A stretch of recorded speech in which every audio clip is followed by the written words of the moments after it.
Hello, it's Jimmy here at O'Reilly's. I have a Ford Galaxy. I've done a separate video on this now for explaining about how the DPF works and why it don't regenerate. But today on this we're going to be doing a DPF clean, and we'll talk you through some of the reasons why it's happened and what we need to do to fix it. So inside the vehicle there, engine lights on, and you get an engine malfunction warning come up here. So if we go to the special functions on this launch Euro tab 3 and we prime up the fuel vaporizer system, usually what that will do is we'll see some smoke coming out of the exhaust. Now that's not happening, so that indicates to me that the vaporizer on the DPF is blocked. And if we go to data stream here, we've got some other issues which the customer has agreed for me to just clean these DPF, because what it is normally when I come out to vehicles is they go to their normal regular garage and to do the repairs, but they can't do the DPF. So if we select all of these temperature related live data, what we've got is we should see all of these sort of working or in the right range. Now DPF, this one's always a little bit of a fiddle to press for some reason. So one of the issues there we've got is this isn't going above sort of 75 degrees. Maybe it's because that's in limp mode. Once we've got it out of limp mode and once we've cleaned the DPF, take it on test drive, sees that temperature going, it should go above 80 degrees basically. Now what else have we got? So that's one of the issues, and then we've got a fault code for the grille shutter, which is sort of an emissions related item, which I'm going to assume is going to affect the regeneration. So this one here, this closes the grille on the front of the car to help the vehicle get the temperature, or opens it to help it cool down. If that's not working, then I'd assume that would maybe affect your DPF. And then obviously we've got the DPF soot accumulation, incorrect conditions for the particle filter, which could either be that the thermostat's not reaching temperature or this is stopping the regeneration here. Again, we've got soot restriction and force power limited codes here. So what I've given the customer the opportunity to do is either have the car repaired and then come back and have me clean the DPF, but he said no, once I'm here now he just wants me to clean the DPF, and he's going to immediately either have me come back and do the thermostat or just take it to his local garage here and they're going to change the thermostat if that needs doing and look at that grille shutter. So here we've just got a little cross member that I'm going to take off just to make it easier to have some access. So once that cross member is gone, we've got a lot more room here and we can see the vaporizer just up there. Now going by these bolts, I'm going to assume that this vaporizer is going to be very rusted in and we might have some issues getting that out. So to try and help me get that out as easy as possible, what I've done first is use this big screwdriver here, press it against the vaporizer and just give it a few taps of a hammer to shock the metal and just trying to break it loose. Now I've got this crow's foot spanner around it here to help it so it doesn't slip, and I've got that on a 1/2 inch ratchet. So I use a 22mm socket to come over the end of the 3/8 ratchet there, and we managed to break it loose. So you can see there it's loose now. So I'm just going to undo the rest of it by hand there. I've still got the tool around it, so we're just going around. It seems to be loose enough now, so maybe I might be able to just undo it with my fingers. And anybody who knows these vaporizers know that the threads can strip, but hopefully it looks like they're nice and clean.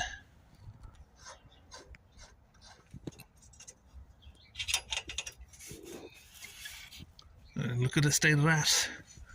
So what's happened is this little, if I can turn it around, see where the hole is, just about there. There's a tiny little hole there. See, we're getting a little bit of fuel come out now that we're squeezing the tube around. That is definitely partially blocked, and we'll get a Medivac pressure gauge on that just to confirm. Now right here we've got the fuel line and the little plug here, we've just disconnected those. And I did bring my burner there with me, the blowtorch, but we didn't end up needing that. Okay, so if I connect up this Medivac here, just press that as tight as possible into the fuel rail line there, and we get to the Medivac. This is, that's how you spell that there, Medivac. And we've got that on a pressure gauge.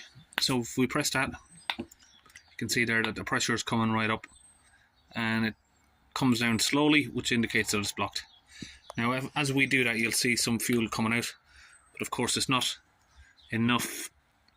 It's not coming out quickly enough. That pressure gauge should not move whatsoever when you've got a new vaporizer. Now of course you've got to make sure that there's no fuel left in the line, so you keep pumping it for a minute. You can see there that the pressure is coming up right high there. Now the problem is with these, it's not a high pressure fuel rail, it's just on a little small diesel heater fuel pump, and it just trickles it in. So if there's any resistance, it either won't come out or it will just trickle in slightly, and it's not enough fuel coming in to get the DPF burned. Now if you look on my channel, I've got videos how you can repair these if you don't want to buy a new one, but I always leave it down to the customer, and obviously a lot of customers just want you to put a new one in. They don't want you to try and fix it because they don't want you to come back and try and fix the problem again. They'd rather just have a new part fitted. But some customers do want you to repair them, but it's not always possible to repair them. You can try, and we'll use a blowtorch on there. I've got the videos on my channel about how I do that. So let's compare that to a new vaporizer. We'll take that off of this one. We'll just stick that to the side there, and we'll get the new one here. We'll just put that little hose. I'll connect that up and then we'll get back. So now that's all connected there tightly, what we should see now on here is zero movement. So when I squeeze the trigger, you should get zero movement, just like that. And you'll hear the air gushing out. So that's a perfectly good working vaporizer. That's what the difference is. Even if you're getting, a tiny amount of movement and it's going straight back to zero, the vaporizer is no good like that. You have to get zero movement. And no matter how fast you try to do that, you should get zero movement. So just around the thread there, we've got some ceramic grease. That's all ready to go in. Now on the vaporizer itself, you see this little notch here. That should go directly in the right spot. So once you've got it in, if you twist it around, you should feel it drop into place. Round about there, you'll feel it drop in. So that's the new vaporizer in there. We just tighten it back up again, of course. Just plug back in your little plug, push back in your fuel rail there, fuel hose, sorry. Okay, if you've watched my channel before, you know that I've started using this a long time ago. Launch DPF cleaning fluid, the launch gun that the DPF fluid goes into, and that connects up here to the Milwaukee compressor. And again, we'll get this injected into the DPF. Okay, so we're back under the car. This is the DPF pressure hoses. So you can see there, one goes before, one goes after. So this one, we need to disconnect the hose. And again, they always put the clips the wrong way around, so you gotta sort of twist it around so you can get a pliers on it.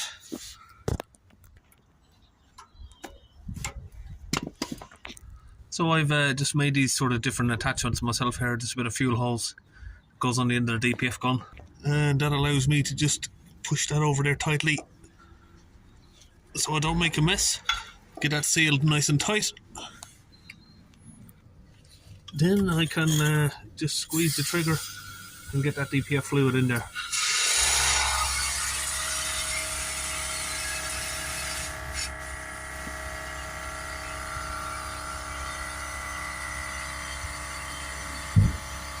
Now we'll let that fluid sit in there for 10 minutes or so while we're just packing up our tools. Okay, we've got the vehicle started back up. Okay, the vehicle has now been idling for around about 5 minutes. What we're going to do is go on a chart and we'll have a look at the DPF pressure. So we'll hold it up to 3000 RPM. You can see there it's already come down to 10. We'll hold the acceleration up to there. And what we want to watch is just watch that gauge gradually come down. So just give it a couple of quick accelerations there. We'll hold it back around 3, and we should just see that pressure dropping pretty soon.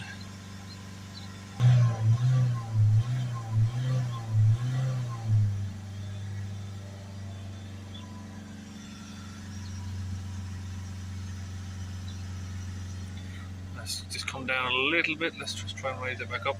As close to 3 there as possible.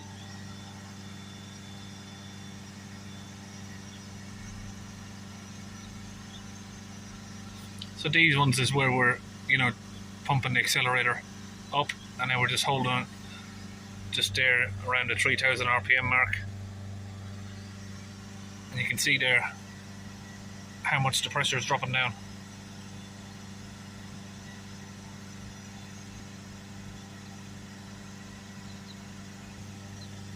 Okay, so we'll now let go of the accelerator, and there you go, we have zero pressure. So that's as good as you can imagine. Sometimes you get it, you know, they get them, depends on the condition of the DPF. Sometimes they go around 2 millibars, or HPA same. Ford Transits are usually the worst. It's really difficult to get them below anything below sort of 6 to 8 millibars. They usually sit around, but you can get them to zero depending on the condition of the DPF filter itself. That has taken less than a few minutes. We should have probably looked at the time, what time when we started, but once the fluid's in there and we're revving it, a couple of minutes that's taken to get the pressure from where it was down to zero. So again, I'll show you what I'm seeing a lot of lately. I've been to a few customers with the same thing, and they said, oh, they've called someone out and the DPF problem has come back, but they pressed a few buttons on there and they said, oh no, look, the DPF is at 0%. So let me just show you these two, yeah? So the percentage of the DPF is at 292%, even though the differential pressure is now zero. That does not come back down. On most cars, I'm going to say on most cars, now each car is sort of, you know, designed differently and they program them different. Maybe there's some cars I can't think off my head, but maybe some cars do gradually decrease these numbers, but most of these numbers on most vehicles, once they rise up, they don't come back down. So what you can do to reset that, and either if you're a cleaner yourself or a customer, you just got to bear in mind that resetting this is not fixing your DPF. But once you've got it clean, if you don't reset that, you will still have your engine management light on, and if you clear the codes will just come back because of this percentage. So let's go back in and reset that. So we turn the engine off, but we turn the ignition on. We will go to special functions now. Again, this is a launch Euro tab 3, so pretty much the same on most launch diagnostics. We'll go to PCM power control, service functions, and we need to find reset the particle filter learned values.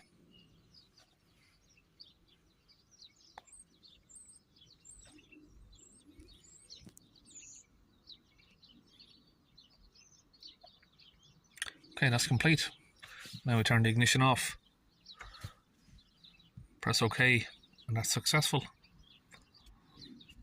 Switch the ignition back on. We'll start the vehicle back up. Now if we go back to live data, we'll look for the soot. 1, 2. Well, we've got one back to zero. Why has that not come back to zero? That should have went back to zero as well. So maybe we might have to go back again. So we're going to come back here. We'll reset the pressure sensor. Again, same procedure.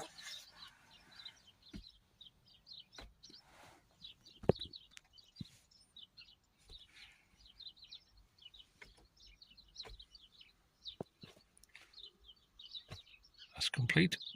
Now just reset the particle filter learn values one more time. That usually just resets both there. I don't know what happened to that one. No, we haven't got ignition on. And we pressed the wrong item there. We need to reset the learned values, not a regeneration. Some vehicles are a bit weird where you do have to set off a regeneration process to get the soot loading down. Turn that ignition off again. Successful. So what happens before is when we clear these codes, when you've got that percentage up high, the codes just come immediately back. Now we shall clear the codes just to see if they've all gone. So we've got no DTCs, and what happens is usually you switch the ignition off, and you either switch it back on or you start the vehicle back up, and if you go back in to read the codes again, they've immediately come back. So you can see there the codes are gone. Now we're going to go back and read all of these temperatures and see if we're getting any sort of difference come up here. So we've got an engine coolant temp, it's on 70 degrees. Exhaust gas temperature sensors, they're both at 100. I think the most we got those two before was about 170. So we should see them go above that now.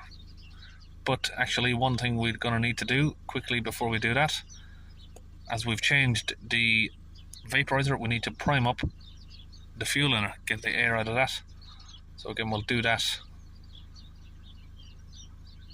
Okay.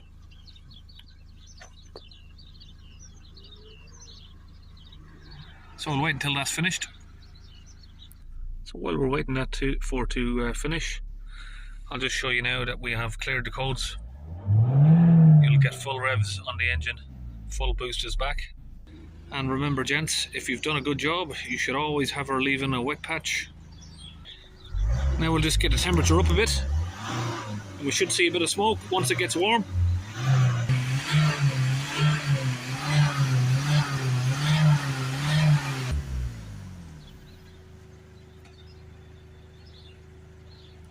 And you can see there immediately we've got the exhaust gas temperature. We've got one that's before the DPF there and one after, so you can see there that the temperature as you rev it up, it's raised up quite a bit. I'm going to give it a few full revs all the way up just to get it cleared out on a test drive. Okay, now that we're stopped, you can see the temperature there goes up to 550 degrees, which was where around about I said. Now before we were only getting these, as far as I can remember, up around 170 degrees. But again, the coolant temperature is not coming up, so that is a thermostat that gonna need fixing. So this one here, the exhaust gas temperature, these are all relating to the vaporizer. Now before the vaporizer's gone in, you wouldn't get these up probably above 200 degrees. Once the vaporizer's in, you'll get this up to 600, 800 degrees, 500 degrees. Now it wouldn't even be at this temperature here if I wasn't giving the vehicle full revs. So we've intentionally raised up the temperature there, but on normal driving it would be a little bit less. And if your DPF is blocked and it's regenerating, these temperatures will increase, could be anywhere up to like 800 degrees. Everything else seems to be in order apart from this thermostat there. That's just cooling down way too much, and as soon as you stop it's cooling down even more. It's not going above sort of 74 degrees, so that is not gonna be good for your DPF. It's not gonna finish its self-cleaning process. So if we come back in and read the code again, we shouldn't get no DPF ones. There we have that, just a grill shutter one back. So whether or not the customer is going to get that fixed is going to be down to himself, but we'll find out soon enough if that's an issue. But what he's told me is he's crashed a car over a year ago, and that code has been there ever since. He uses a diagnostic scan tool himself to do his own sort of diagnostics, and he's told me that has been there for over a year, and he's only had the DPF issue come up in the last few weeks. So maybe it doesn't affect the DPF, but with that sort of stuff you've got to assume that it may affect the DPF. So the only thing I can say now that needs replacing on this is the thermostat, because that's just not reaching temperature. Now usually this should reset to zero the same as that. I've not seen that before really, to be honest. In third loop, so you got open loop and closed loop. Basically what a closed loop means is you've got two DPF hoses, one goes before, one goes after. So if one's reading 5 millibars, one's reading 20, it calculates the difference in the pressure between two. And an open loop is just relying on the one differential pressure reading from after the DPF. Now not all vehicles have a closed loop service setup or an open loop, because of, like, for instance, a Ford Transit, some of those vehicles and that, they only have a single DPF pressure sensor with a single hose that goes after the DPF. Or some VWs, they've got a double sensor, but one goes to the DPF and the other one just sits outside in the ambient pressure. But I think what we'll see is shortly that will start sort of coming down on its own. Oh, there you go. That will slowly come down with the other one. Otherwise, if you want to reset that, I know if I trigger off a forced regeneration, that will go down to 0, but I don't really want to do a forced regeneration if I don't have to, because again, you're going to have to change your engine oil, and it's just a risky thing to do if you don't have to do it. That's the whole point of me doing a clean, is to avoid regenerations. So basically this vehicle is all done, and we shall see you on the next one. Whether or not I'll come back to change the thermostat is up to the customer, but we'll see you next time.